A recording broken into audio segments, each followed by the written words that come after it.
اللیل شروع کر دیے. یہ بیماریوں سے لڑنے کا یہ ایک طریقہ کار ہے. ہماری طرح نہیں چھٹیاں ہوئی تو گھر میں جناب ساری رات 2-3 فلمیں دیکھنے کے اوپر لگ گئے.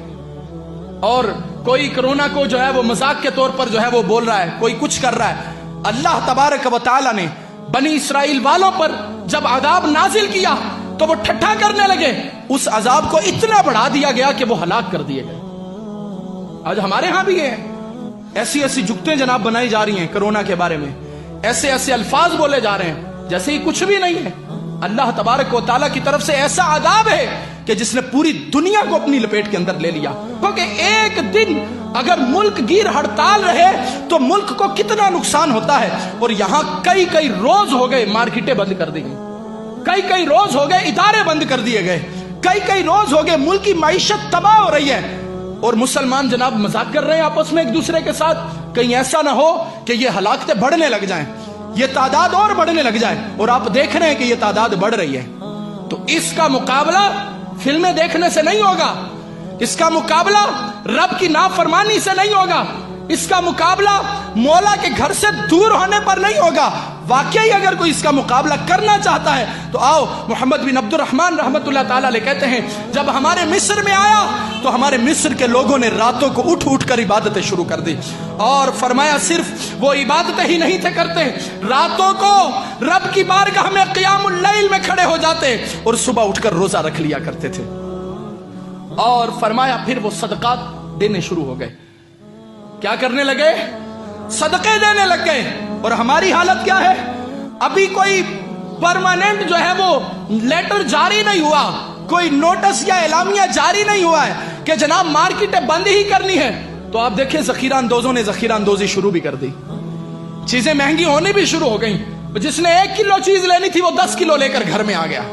ارے تمہیں تمہارے رب پر اتنا بھی توکل نہیں؟ جو پرندوں کو عطا فرما سکتا ہے وہ تمہیں بھی دے گا, جبکہ تمہارا یہ دعویٰ ہے کہ تم اشرف المخلوقات ہو, جبکہ تمہارا یہ کہنا ہے رزق نہ رکھ دے کول پنچھی تے درویش, جنہانو توکل رب تے انہانو رزق ہمیش.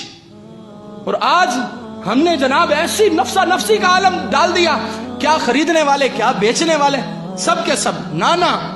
حضرت علامہ محمد بن عبد الرحمن رحمت اللہ تعالی علیہ فرماتے ہمارے لوگوں نے ذخیرہ اندوزیاں شروع نہیں کی بلکہ صدقہ دینا شروع کر دیا. صدقہ مال کو کم کرتا ہے یا بڑھاتا ہے؟ صدقہ مال کو بڑھاتا ہے.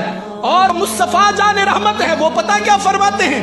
حضور علیہ الصلوۃ والسلام فرماتے ہیں صدقہ مال کو بڑھاتا ہے, اگر کسی کا کم ہو جائے تو مجھ سے لے لے. ذخیرہ اندوزیاں نہیں, اس وقت میں تو صدقہ عام کیجئے, لوگوں کے گھروں میں راشن بھیجیے. آپ کو لگتا ہے کہ میں کسی کی مدد کر سکتا ہوں تو اس کی مدد کیجئے, کیونکہ یہ وہ وقت ہے جب امت پریشان ہے, یہ وہ وقت ہے جب مسلمان بے روزگار پھر رہے ہیں. لہٰذا ان کے اوپر خصوصی نگاہ رکھیے, ان کے گھر بار کا خیال کیجئے, ان کے گھروں میں راشن بھیجیے.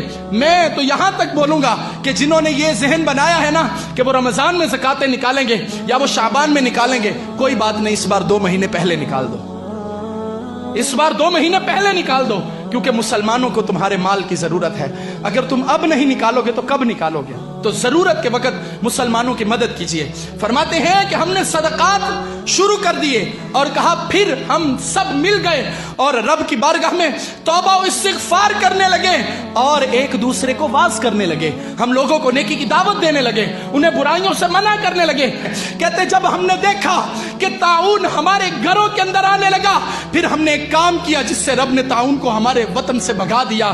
ہم نے یہ کام کیا جب طاعون نے ہلاکتیں ہمارے گھروں کے اندر شروع کی, ہم نے دیکھ لیا ہمارے گھر انسیکیور ہو گئے, ہم نے دیکھا وہ غیر محفوظ ہو گئے, ہم نے اپنے گھروں کو چھوڑا تو رب کے گھر میں پناہ لینی شروع کر دی. اب ہم رب کے گھر میں بیٹھ گئے اور عرض کرنے لگے اے ہمارے رب, ہمارے اپنے گھر ہمارے لیے غیر محفوظ ہو گئے, لیکن تیرا گھر وہ ہے جس کو تیرے محبوب نے کہا ہے یہ جنت کے باغات ہیں. لہذا مسلمان کے ذہن میں کسی فرنگی کی تحقیق نہیں آنی چاہیے, اس کے ذہن میں مصطفیٰ کا فرمان ہونا چاہیے. ارے جنت تو رحمتیں نازل کرنے کے لیے ہوتی ہے, لہٰذا جو جنت میں آئے گا وہ نجات پا جائے گا. کرونا کا رونا ہر بندہ رو رہا ہے. صبح اٹھتے ہیں تو سب سے پہلے جناب اپ ڈیٹ چیک کرتے ہیں, سٹیٹس